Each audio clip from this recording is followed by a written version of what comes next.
everybody, what's up? I'm going to make a series of Super Turbo videos, and I'm going to start here at the lower levels. I'm playing a $2 one here. First Super Turbo video I made, I really wasn't that good. I wasn't really sure of what I was doing in the format, but since then I've got some pretty decent results, and I think I've worked that out a lot more, so I shall pass on my tips in these videos. And the first one is don't call on 7-2 suited. Basically, we want a fairly tight calling range, but you can try a loose raising range and see how your opponent reacts. So here I'm just trying a little raise, and even though these things are super turbos, I am still trying to play according to the player type. Alright, and when he donks out here, a lot of the time this is going to be an 8 or a draw or just pure air, and I'm just going to let it go. If I had something, anything at all here, I would shove aggressively, but I also want to see how many times he's going to donk. Alright, so he's got a raising and limping range. That's something else to take note on. And I'm going to see what he does when I check here, and I expect him to have a stab.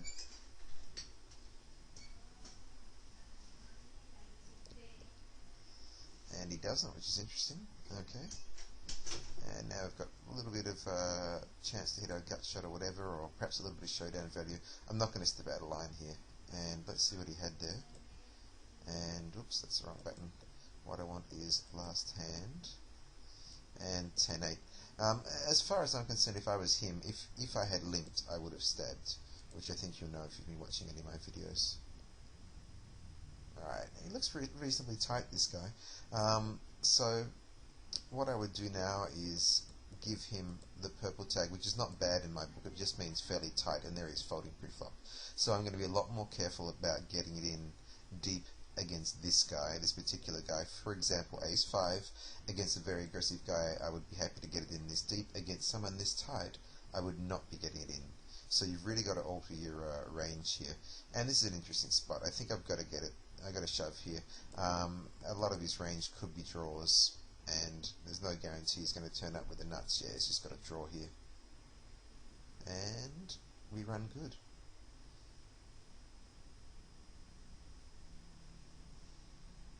Alright, so yeah, I mean, what would you be willing to get it in with against the different opponents? And I think we'll just go find someone else. We've already played this guy, we know what he's about. And I'll close the tournament and find somebody else to play against. Yeah, what would you be willing to get in against the different opponents? And I think against a random opponent, I would be willing to get it in with, say, ace-9 suited if I was deep. Alright, I just better hit this one in case this thing fills up. Alright.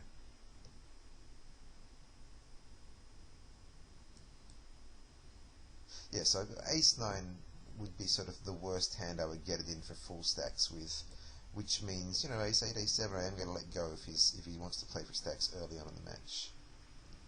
Alright, also looking a little bit tight, this guy. Folding the first hand, which means I'm definitely going to raise. Against tight players, you want to be very aggressive with your pre-flop raising and c-betting. And if he donks here, I would shove.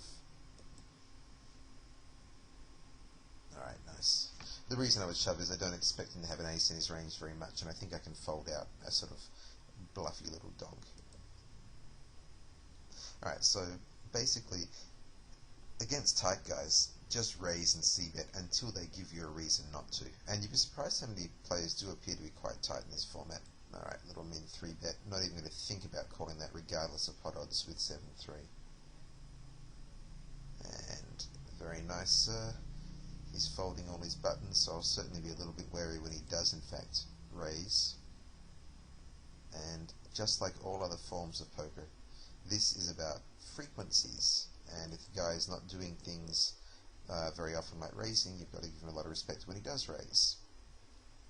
Alright, and that jack there, not really high enough to trap him with. Wow, this guy's super tight pre-flop. I'm going to give him that little tight, the tight colour again, purple, which I use for tight. So yeah, full stacks, ace 9, and this is an interesting flop. See how he pauses here for a little bit, like he doesn't want me to bet, or he's got something. We're going to find out which one that is. If he's got a 10 here, it's going to really suck. I think he does have a 10, and I think that's probably a good card for me. And here, I think I'm ahead. I'm not too worried. The only thing I've got to worry about is a flush draw. I think odds of him raising on a flush draw, I don't know, I think we'll just raise him anyway then. Alright. So, I mean, he could have a flush draw, in which case I want to price him out. I mean, there you want the guy to barrel off into, but I think once you call the ace, he's not going to fire any more barrels unless he improves, and there is that possibility of a flush draw. Therefore, I'm not going to bother letting him have a free card in that spot. Alright, limp and stab works very good. And I'm going to fold it up. Alright, this is another thing to talk about here. Once they get down around 10 big blinds, at that stage you don't want to be raising and folding. It's clearly a leak. Sometimes I do it. Oh crikey, I might be about to do it right here. Sometimes I do it because it is still profitable raising and c-betting or whatever, and if he bets this, we've got to get it in. Alright, it's going in. I mean, last time he donked and I didn't believe, and I think he might be donking weak. And oh no, he's hit top there. Never mind. Didn't expect him to call 10-8, which was why I shoved there. So he's not donking weak, he's donking strong. My bad. I mean, 10-8's not the sort of hand I would expect him to come up with to call him in raise to. But, you know, in these things you make a decision. I'm good or I'm not good, I think he's weak or whatever, and then you simply go with it. You don't sort of mess around. Whoops, and now I'm down around 10 big blinds. So at this stage, it would depend on the opponent. If he's aggressively shoving, I certainly wouldn't be min-raising anymore. If he's being pretty reasonable, then I would still try and steal by min-raising. But I think this guy, yuck, he is tight enough for me to try and steal, but you know, I can't really afford to be raising and folding. Right? This has got to go in at this blind level. If he's got an ace, he's got an ace. Getting a little bit more aggressive, this boy too, isn't he? Maybe he's hit a hand. Nope, he's just starting to get a little bit more aggressive. Alright, nice work. So 8 big blinds, and I think we're going to have to be raising or folding at this stage, unless it's a very strong hand, in which case I'd min raise. And I know I do have fold equity against this guy's raising range. He will raise and fold at this stage. No hands. So I'll be looking for an opportunity to shove over the top if I can, and this would be it, obviously. He folds. Nice timing, sir. Alright, a6, I'm just going to shove. The reason I'd shove here, obviously I think it's probably you know, the best hand at this point, but it's not. I mean, he's proven that he's capable of calling my min raise on 10-8, which means I don't really want to raise a hand that doesn't play so well post flop like a6. So I just simply rather shove it. If I had something like king queen, I might raise it to induce him to either call or shove over the top. It's just what I'm hoping for. I just don't want to turn it with ace queen. Alright, king 7. So that's why I'm raising it. It plays much better post flop. Oh, he's got a lot of draws and misses. Unlucky, sir. So yeah, my point there is hands that play well post flop and are strong, that you're happy to get your chips in with, those hands you can min raise because you're happy to call the shove or see a flop. Hands which are fairly strong and you don't really want to see a flop with like a6, I think it's better to not raise with. And if you lead out here, I'm going to cry.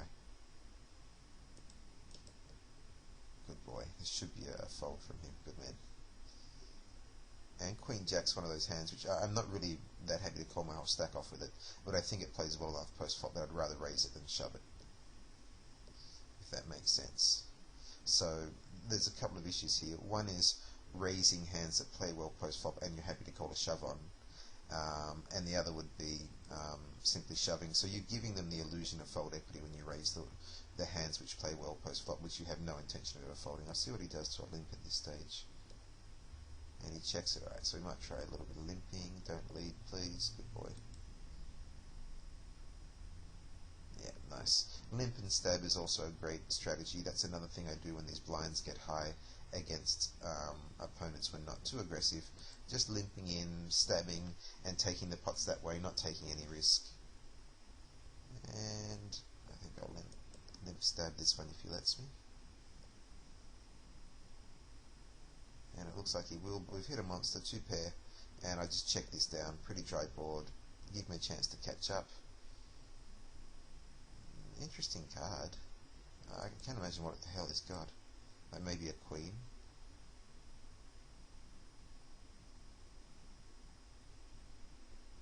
I can't imagine why he's stabbing that turn, but okay. I don't think I can call it because he's not going to give me any more chips if I call, unless he hits his little gut shot or whatever he's on. So it's not the spot to flat call, I don't think. Alright, and little min raise with this. Obviously this plays well in all situations. And he lets it go. Okay.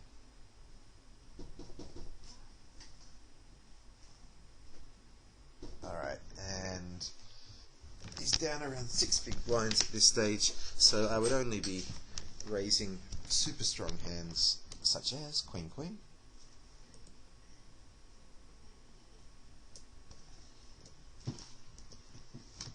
And anything else I'm shoving or folding, I think it's 6 big blinds, and this is going to be a call for however many big blinds he's got, 4 and a bit.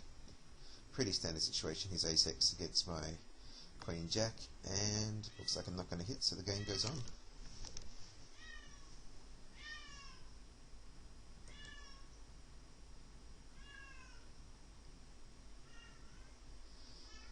Alright, blinds are big now, and he's a pretty passive opponent. So I'm going to have to get a little bit aggressive, and let's see what we can shove here. Queen 7, right on the edge. I mean, I'm sure Nash says you can shove it. I prefer not to. I tend to get snapped off by Ace 2 and lose those sort of things, but you do need to be aggressive when the blinds are this big. You know, you can't mess around. And Queen 9, oops, I'm not calling a shove on Queen 9. I think it's his first shove, and I don't care what Nash says, it's just not a good call. As far as the game flow, the fact that this guy hasn't been shoving much. Oh, we get rewarded with 6-2. Alright, chips are going to have to go in now. Down to 6 big blinds. At this stage, you know, basically I'm going to shove almost anything, including 10-3. Fold please, sir. Oops. Dominated. And that is all she wrote. Alright, we'll go get ourselves another opponent and continue talking about the Super Turbos. Alright, I messed up that last match by registering for 2, so I just sort of played those out, and now we're on to the third match of the video here. So that's that next match I'm talking about you won't see. Basically I tried to sit and ended up on 2 tables, so I'll delete those.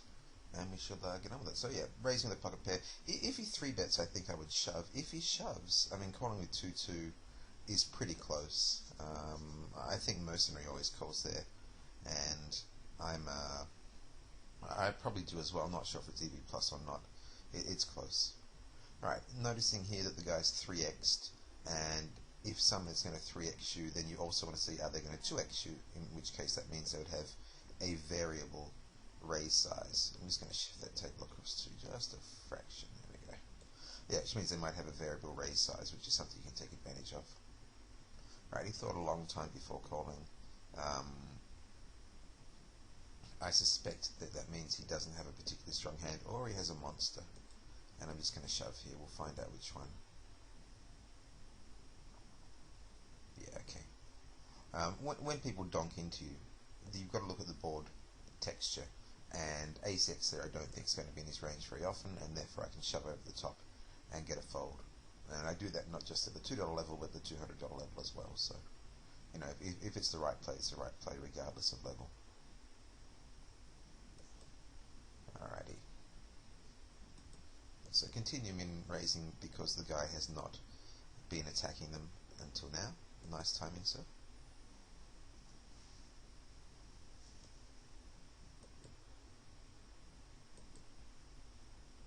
Oh, sorry about that.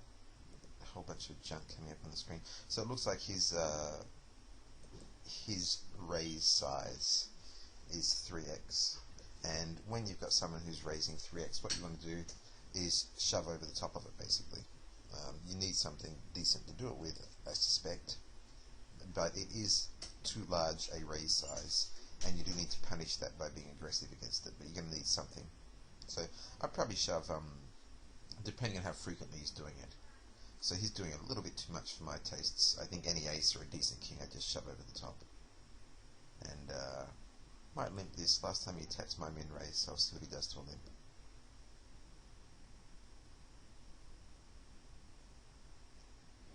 And he lets me limp, which is nice. And this board I can represent a whole heap of stuff,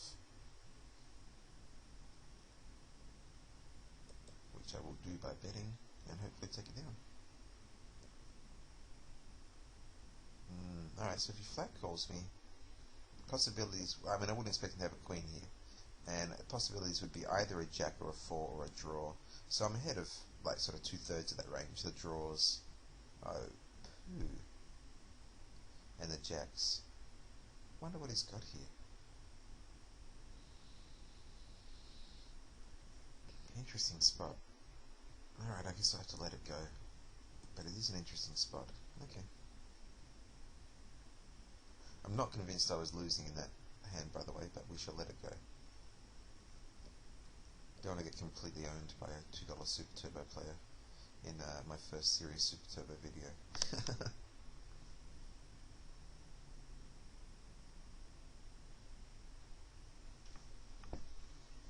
Alright, and we might try another min raise, and obviously fold if he shoves.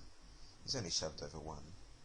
So, you know, I mean, that can be a hand, no need to get to a thingy. Alright, so now I'd be taking the note on this guy. That would be, shoves over min raise. Alright, and I'll give him the aggressive tag. I think this note keeping is really, really important. You've really got to get good notes on your opponents, because you'll end up playing them again and again, and you need to know what their tendencies are. And at the moment, just not much I can do.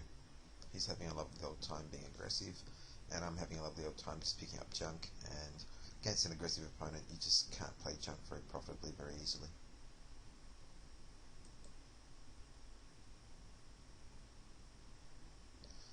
And miss and give it up. We also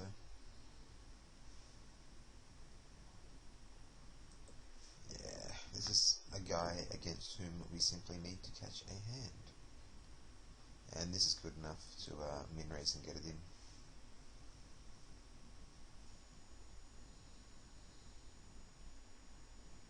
And no matter what the flop, this is going to have to be go and go. I mean, if there's 160 chips there, I can't back down. So I'm committed in this spot. And he folds. Nice, easy game.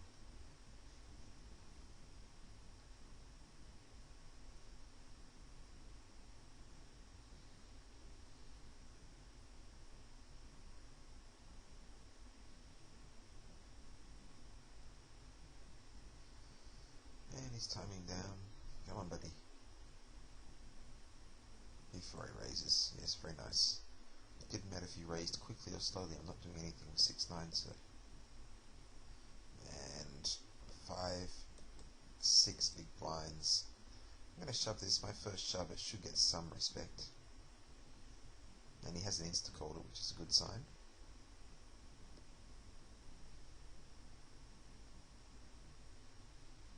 But he does call in. Jack 5, nice. So it looks like we're due for a double up.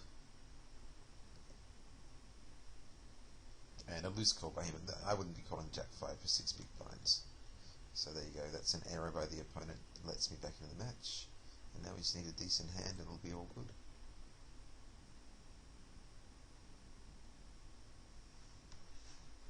Alright, Queen 8's interesting. You could shove it, but the guy's shown that he's going to call your shoves pretty light, so I'm not really that keen on losing to King 2 or something like that, or, you know, Queen 9. But I am keen on catching a hand soon, so any time would be good, please. Full tilt.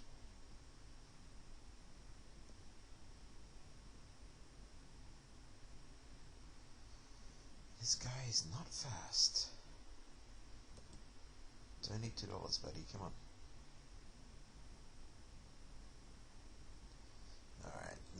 a shove. And hopefully get called.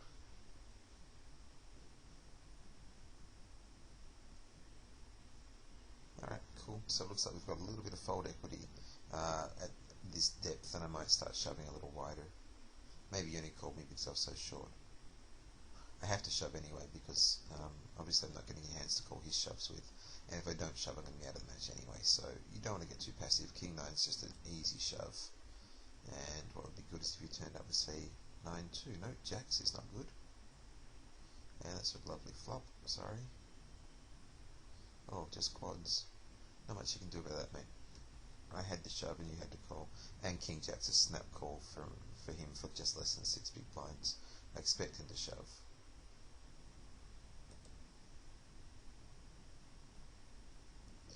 And got him dominated, and he hits, which is fair enough, and I hit, which is just sick. So I ran a bit good in that game, but I mean it was still just completely standard. You had to get it in at that depth with those cards. Alright, we shall decline him and go look for somebody else. Alright, and we are registered.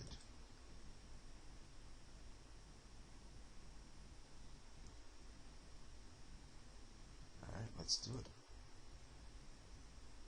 Against the ID-less player. So hopefully, so far what you've got an idea is sort of, you know, different approaches for different opponents. Even in Super Turbos, I think that's still the way to go. And basically, being fairly aggressive, make up your mind. Alright. And someone that knows me and I don't remember who it is. It doesn't recognise me. Maybe he's a HeadsUp Sit and Go member. I mean, I don't recognise him, is what I meant to say.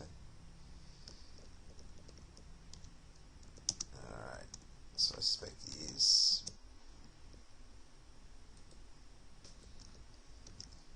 Alright. Just going to keep on raising and see how he deals with it.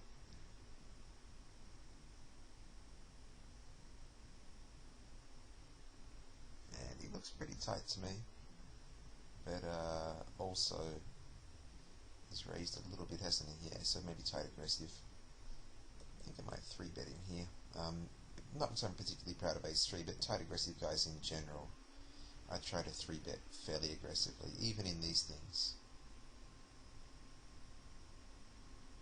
Poo. I know people are going to hate it if I fold here and give away a fifth of my stack, but I think I'm bad and I'm going to fold. I tried a move, didn't work. I've still got a decent stack and I can play this, so I'm happy to let it go. Simple as that. I'm sure people will say, you know, how can you raise and fold? Well, I can raise and fold there because in general 3-betting this guy would be profitable.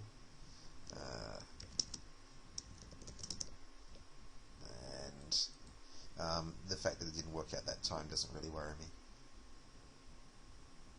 And we're getting a whole bunch of junk.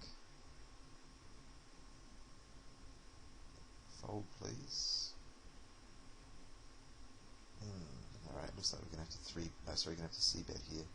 And it's not the worst flop in the world. Something like 10, 9, 8. Well, I suppose that would give us a draw. But there's plenty of flops that are worse. Now here, I'm going to bet 35, and the reason for this is it's just going to save me a few chips and should have the same fold equity.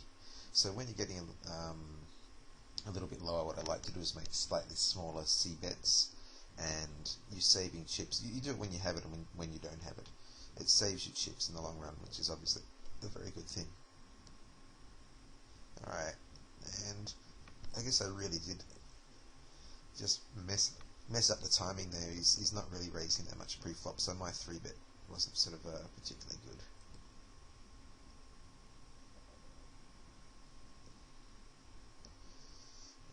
And at, what are we at, like 13 big blinds roughly. So I would be getting a7 in there, I think. That's good enough there. Not for 25 big blinds though. I'm going to call 7-8. If I hit a flop, I should have live cards. Can't hit a flop. It's a pretty awful flop, in fact. And he can just take it down. Can't make a move on a flop like that. That represents his raising range. doesn't really represent my calling range. Alright, so continue to raise and don't do any more silly 3-bets against this guy. Alright, so Queen 10. If he had a raise there, yeah, I could technically shove at 10 big blinds, but I'd just like to see a flop. It plays fairly well post-flop, and no reason not to see a flop and hopefully get into overcommit. Whereas Queen 2 does not play well post-flop, and we'll let it go.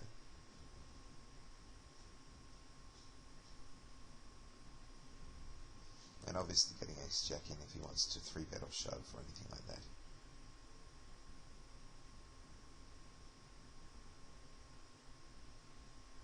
And he lets it go, alright. So, pretty tight player, sort of tight aggressive, and I think he is the right guy to try that 3-bet against, but it was just poor timing, and I am kind of running out of hands. Maybe I should be raising a little more aggressively, but I don't want to be raising folding at this stage either.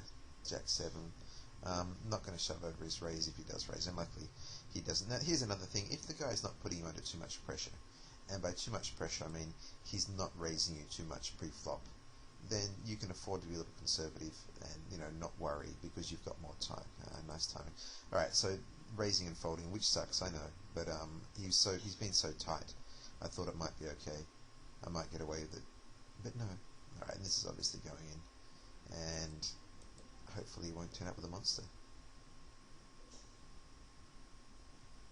He's thinking for a while, so I guess he doesn't have a great hand and lets it go. Alright, those chips came back, nice. Alright, and I'll raise here so that he'll shove, and obviously I'm going to snap off with a6. If he's got a better hand, he's got a better hand. Alright, that was good. So the other thing here is, against this particular opponent, there's no need to be shoving pre-flop because the guy's folding to min raises as often as he's to shoves. Therefore, what I'd suggest is, don't go shoving like some sort of Nash tard. Just, basically raise your good hands because it's not like he's flat calling much. And what are we at here? 8.5 big blinds, or nearly 9 big blinds. So hand would be good, but no need to worry because he's not putting us under too much pressure, which is nice. So we shall simply be patient. King 7's an interesting spot. At 7 big blinds, it's good enough to get in. Thank you for not making it a tough decision. If he limped, I'd probably shove over his limp. But it's not the sort of hand that, against the guy that's being this tight, it's not a hand that's going to play that well against his shoving range. He'll have, or his raising range, King, Queen, King, Jack, King 10, Ace, King, even maybe King 9. It's not the sort of hand I really am desperate to get in against a guy like this. Alright, a little bit of patience, and I think at 6 big blinds I'm going to shove this. And I know that I was saying that you've got plenty of fold equity from a min raise, but I don't want him to call, and I am getting a little bit low. You don't want to get down around 3 or 4 big blinds. If you get to that stage, bad things are happening. Alright, King 6 once again, not too keen to really snap him off here. Thank you for folding. That's exactly what I was hoping for. I didn't want to be put to a tough decision. And that lets me fold some junk. And not getting particularly great hands, but you just, be happy you're still in the match. And that the opponent's folding a lot, which means that you've got plenty of time to find a hand. And this is going in, of course. Not strong enough to min raise. Just rather shove it. And alright, we're ahead, but not for long. Oh, we're still ahead. Looking good. Alright, we held. And pretty standard call from him. And I simply won basically a flip. Now what's he on? Like 5 big blinds, so I'm going to call my king high here and get owned by ace 5.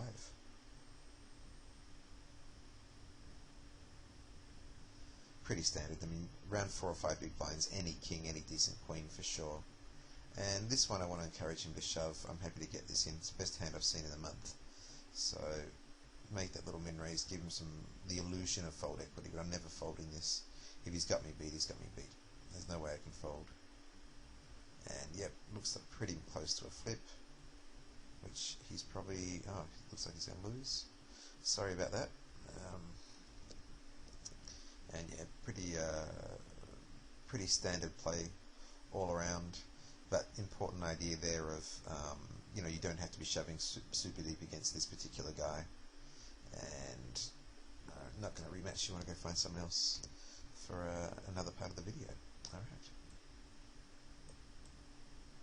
Let's see who's around. We'll register. We missed it. Oh, no, we got it. Cool. Alright. Down here in the $2 Super Turbos, having fun. Now this is another interesting question to look at. You know, what's your calling range? My calling range this deep would probably be stuff like Queen 8 suited, Queen 9 suited, obviously Queen 10, not Queen 7, maybe Jack 9, Jack 8 suited, that sort of thing. Like, so two gappers suited connectors I would play if they were big enough, had like a decent card with them. But I think if you're calling stuff like Queen 7 and like King 3 and that sort of thing, well, it's not so good. Alright, and here we've got a straight draw. And interesting, I could try and represent the ace, but if he does have a 4, 5 or 6, he's not going to fold, especially if he's got a draw as well. And therefore I'm going to have to fire a third barrel, and I don't really want to fire a third barrel in this spot. So I'm just going to give it up and let him have it. I think he's going to turn it with low. Oh, 7-10. Alright, so that's fine. Apparently the third barrel would have been the way to go. Alright, 3x and a 2x. So when you see a variable raise size, what you want to be thinking about is one of those raise sizes is absolute junk, and one of them is good hands. Normally the 3x is good, and the min raise will just shove here because my hand's going to be better than her limping hand. Normally the 3x is a good hand, and the 2x is a bad hand. And this person called me on 10-7, so I'm not going to be raising junk. You know, I only raise junk against people that fold too much. So what I feel is that her min raise is weak, so I'm going to test that theory. Considering that she had a 3x raise size, and yeah, I was right. So that's just purely based on the fact that she did a 3x and before that a 2x raise size, which means one of them is weak, and obviously the one that was weak was the min raise. So if you see that, shove over the min raise. It's a profitable play. I'm not going to do it twice in a row. That would be a little bit much. It's an interesting spot here. I've got a gut shot, and she shouldn't hit this very often. And whoa, baby, we just hit. Let's see if we can get any value. Yes, we can. Not a nice card, but we can't give up now. And calls me down on. What did she have there? 7-8, so I can understand that. Alright. It also confirms the idea that her min raise is pretty shitty, and I can go to town over it as soon as I, with pretty much any two cards, I think I could shove over her min raise profitably. And notice I'm just folding a lot of my buttons. I know that some people like sort of Rypack consider that to be giving away an awful amount of chips, and I'm not completely disagreeing, but this person calls my raises and I don't want to be raising on junk. Yeah, okay, so if you're going to raise weak with that variable raise size, I'm going to attack it, young lady. It's a pretty ordinary play. And this is another spot where I'm going to use a different sort of c-bet size. Last time she saw me make this bet, she knew it was the nuts. Alright, so if I'm going to get called, I'd rather get called for 44 than 60. And I expect here she's got an 8, a king she should have raised, so a 9, 10 or jack will be good. And we miss all of them. And she checks pretty quick. I wonder if there's any value here in betting. Let's have a crack. Can we fold out an 8? Yes, we can. Alright, that was based on the speed at which she checked the river there. She may well have had a draw as well. Something like 7-9 or something. And not catching much, not shoving jack 6 for 5 big blinds, not calling 3-6, so that's thank you for folding. And now we're in this stage where we min raise hands that we're happy to get it in with and shove worse hands, and you got to think about the how they're going to play post flop as well. So this I just shove and run into 8s, no problem. It's pretty standard shove, and I've got no problem that, with it at all. Didn't work out, but that's the way it goes. And pocket twos, min raise, and I'll shove, of course, because we know min raise has not been very good. And I've shoved like 3 times over a min raise, and yet she still min raises and folds for large amounts of chips, which I consider to be a pretty big leak, and one which I would be happy to exploit all day if only she was playing higher buy-ins. And I could shove this, but you don't want to do it like, I've done it 3 times already. That's getting to the stage where it's not fun anymore for her, and she might make a snap call simply based on the idea that I can't be having hands all of this time.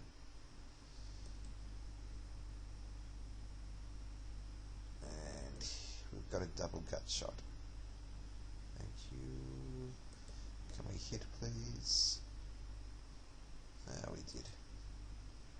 And I expect to get called by, getting called by worse is very possible there. So hence I was quite willing to bet the river for value. And she lets us limp. I hate this 3 diamond board. I mean, I just think I'm getting called by so many hands here. Oh, on the other hand, nice, and missed. Alright, so in this spot there's 2 possibilities. I'm getting value from a 7, or there's a missed diamond draw.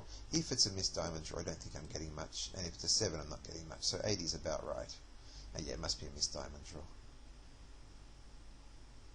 And A7, of course, we'll get in here. Or we won't if she doesn't let us. Alright, so still in this stage of only min-raising really good hands and shoving other hands or folding. Possibly limping, depending on how this person turns out. And King 3, I'm going to let that go for 6 big blinds, though I'm sure it's an instant call, but I will shove it. And let's see what we can run into this time.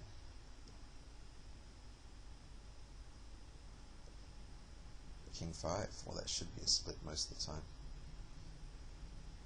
And yeah.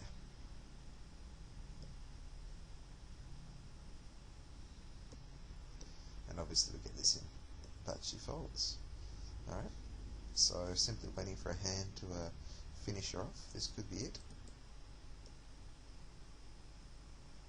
And we're running the ace 8, so the 8s are doing it. 5, please. Nope. Not much we can do. It's a pretty standard shove for 5 or 6 big blinds. And oh, I hate this min raise, but I think we have to go. We know that she's been min raising weak, but yeah, she did kick Jack 9. That's what I thought. She was indeed min raising weak, and we held. Alright, so that's the first Super Turbo video played at the $2 level, and the next one I might play at the 5 or 10, somewhere around there. Alright, until the next one, I hope you run good and take care.